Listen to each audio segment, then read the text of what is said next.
Okay, Ian, thank you for your time. Always hard doing an interview after a defeat, especially after being leading for 81 minutes. And after a few difficult weeks, for much of that game, we seem to be turning the corner a bit and certainly playing positively in the first half. Yeah, I think for 81 minutes, we've performed how we need the lads to perform every week. And if there's been a criticism, I think, of the players this season, it's that lack of consistency. Not just kind of game to game, but in games as well. And I think you've shown a prime example of that today, that for 80 minutes we worked incredibly hard off the ball. We looked to threat when we got the ball forward against a team that's very, very stubborn.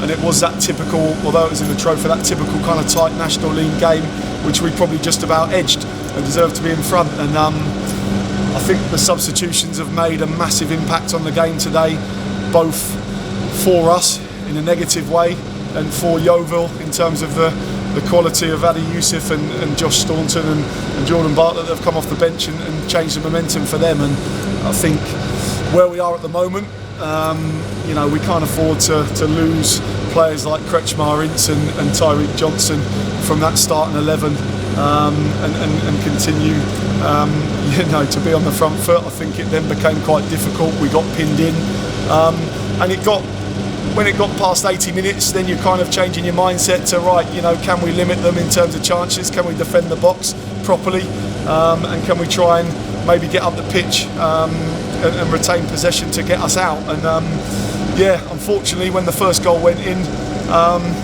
the second and third have followed within that 10-minute spell. And I think that's the most disappointing thing, that the first one's kind of deflected and landed to Youssef's feet. But once it goes 1-1, the least we should be getting out of the game is a penalty shootout and a chance to advance. It was never a 3-1 game based on play before that. And the disappointing thing for us is that we seem to have just folded in that last 10-minute spell, which we've had too many of.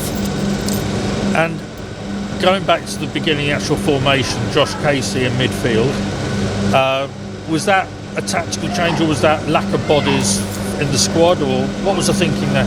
A little bit of both. Obviously, without Solomon, without Jermaine Anderson, without Kyron Lofthouse, Moose's not trained for a couple of days either, so we were depleted this week, not being able to fill a bench. And we just felt the type of game it was.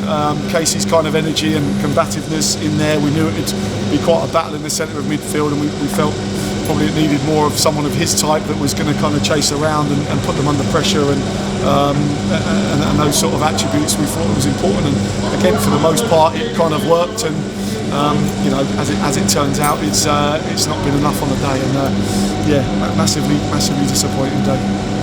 I mean, in the first half, we hit the bar, Max Kretschmar flashed it across, and then a great goal from Tav. So it could well have been more at half time.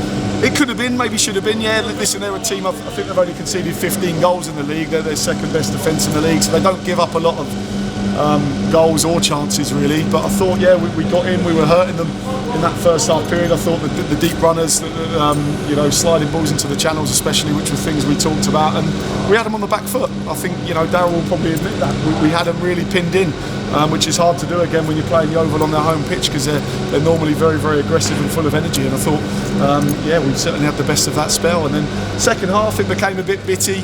We've had to change personnel in 4 or 5 different positions. Casey's had to move from midfield out wide. Louis Annesley's had to move into midfield, and we really lost a lot of rhythm. I think that really affected us, and we looked disjointed. And in that time, it was about trying to roll up sleeves and defend for your lives and keep a clean sheet. And I think the disappointing thing is that the way we've conceded some of those goals when we're in a really good position to go through to the next round, which would have been a fantastic win. So disappointed with the last 10 minutes for sure. And is there any likelihood of getting many bodies back for the All-Trot game, for Boxing Day? Yeah, hopefully the ones that have been out with illness will come back in at some point next week, so fingers crossed. I mean, you don't know where they are in terms of their health and how it's affected them. The 3 lads that have come off today, we'll have to assess and see where they're at. We're a little bit walking wounded in that respect, but we'll have to assess that on Monday morning, and we'll have to go again. And listen, it's gut check time. It's gut check time for everyone. We're in a situation now where we need a response. We need a response from everyone, and that's the players, that's the staff, that's everyone at the football club. We need to make sure that there's a response this week against our local rivals in a big game for everyone, and it's the biggest game now of the season for us because it's the next one, and it's very, very important that we approach this week the right way. Everyone takes a look in the mirror and asks themselves, are they doing enough? And I think if we're honest with ourselves, everyone needs to do that little bit more this week to make sure that we turn a corner and quickly. Thank you. Thanks for your time. Cheers.